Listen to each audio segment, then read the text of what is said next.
going on, guys? Today we're going to be taking a look at the Punisher War Machine from the Marvel 80 years anniversary lineup. Now, this was a figure that dropped kind of unexpectedly. People started finding them at Gamestops, but it wasn't actually listed on the Gamestop site. So I'm not sure exactly what happened, if it got released early unintentionally.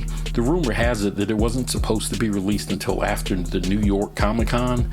But nonetheless, we've been finding them in GameStops. Usually each GameStop that I contacted in my area was only getting about 2 figures. But in the coming weeks and months, you'll probably be able to find this figure pretty readily.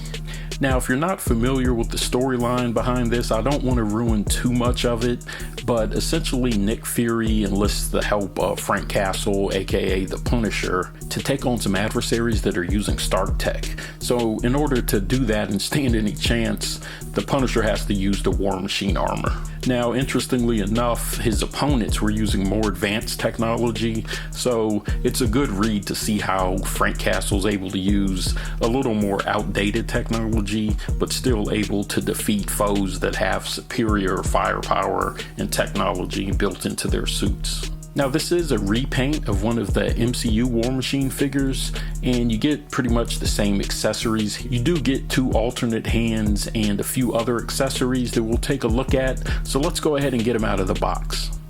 Okay, so here's Punisher War Machine out of the packaging, and I have some of his accessories attached and some of them off. So the 2 fisted hands here, you can swap those out. So if you want to have him using his guns on his forearms there, you can do that. It'll look better with the fisted hands like he's firing. What he's holding in his hand right here is some type of baton. I think we saw that in Civil War, if I'm not mistaken. And he has a gun mounted on his shoulder here.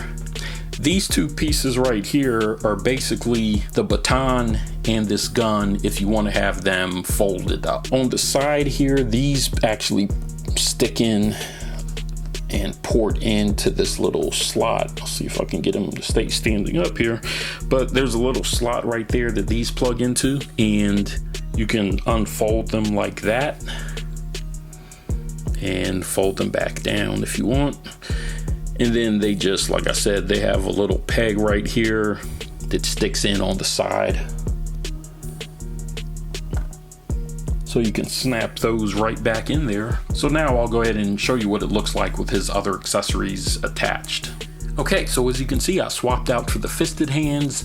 Up here we have his baton and what it will look like folded away, as well as the gun that comes up out of his shoulder.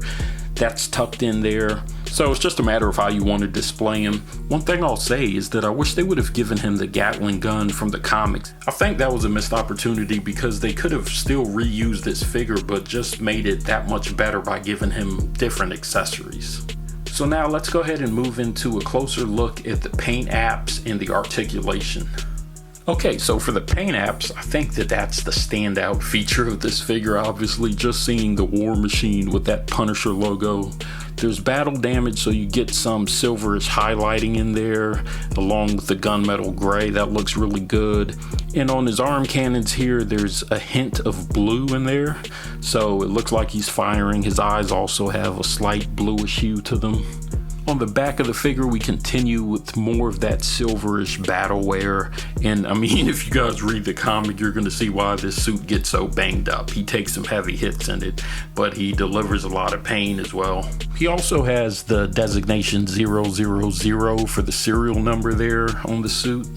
And so for the paint apps, I think they did an amazing job. The silver highlight in there showing the battle damage, I think really sets this apart. I like the fact that they didn't give him just a clean all white Punisher logo. There's specks in there, and you know, where you can see where it's taken damage from the battles that he's been in. Get double jointed elbows and knees. His feet swivel and pivot. I'll show in a minute. They're a little bit tricky to work with. And his head, you don't get a whole lot of mobility with that. You can get him looking down about that far, and aside from that, he's pretty much looking straight ahead. It's difficult. You're not going to get him in a flying position where his head tilts back, which is unfortunate. These pieces that come on the side that attach in there pop off if you accidentally hit them, so I'm just going to take them off for now. But he features torso swivel. There is no waist swivel. You can get his foot pivoted forward about that much. and you have a little bit of flexibility in going side to side with it, but it'll pop off pretty easily. And like I said, that's just a result of the way that this armor outlines the foot. It does hinder the articulation quite a bit. So in terms of articulation, not the best that we've seen with figures, but he is wearing pretty hefty armor, so it is what it is. I think they could have thrown in waist swivel, and because it is a reused body, they really didn't do anything in the way of changing the articulation of this particular figure.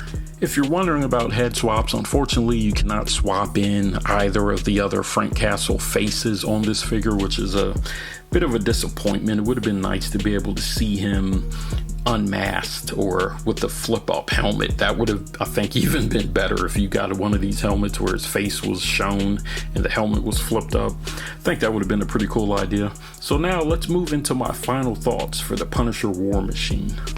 Okay, so for my final thoughts on the Punisher War Machine, I absolutely love that they did this figure. My only complaints really are that I wish they would have switched out the accessories. I think we really needed that Gatling gun because it looks amazing in the comics, and I think it would have really made this figure stand out even that much more. I wasn't really expecting too much in the way of changes to the War Machine armor, but just having that Punisher logo up there with the little tiny Punisher symbols and the battle damage, I think they did a great job and makes this figure one worth picking up. I also think the other missed opportunity, like I said, is that they don't have the unmasked Frank Castle head. But overall, I think the paint apps make this a figure worth picking up if you're a fan of the Punisher. So let me know what you guys think about this version of Punisher. Do you think they did a good job? Do you think they should have done a complete redesign? Do you plan on picking them up? Do you already have them? If so, let me know how you like them. Thank you guys for watching. As always, thank you for your support. Be sure to like and subscribe, and I will see you on the next video.